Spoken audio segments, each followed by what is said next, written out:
guys! Welcome back to our YouTube channel. Please don't forget to like, share, and subscribe para lagi kayong updated sa mga video na i-upload ko sa aming YouTube channel.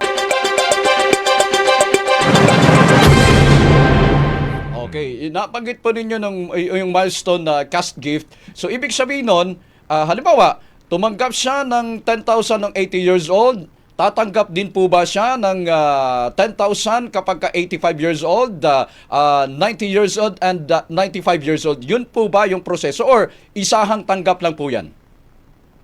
Kada milestone age po, may regalo po ang gobyerno sa ating mga lolo't lola. Kapag nag-80 years old, meron siyang 10,000.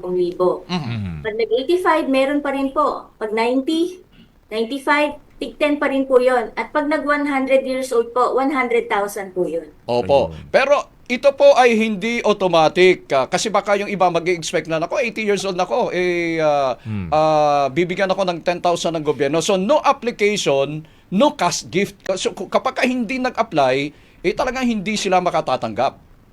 Sa ngayon po, ganun po ang ating proseso. Kailangan po tayong mag-apply para po tayong mabigyan ng cash gift. Thanks for watching! Please don't forget to like, share, and subscribe!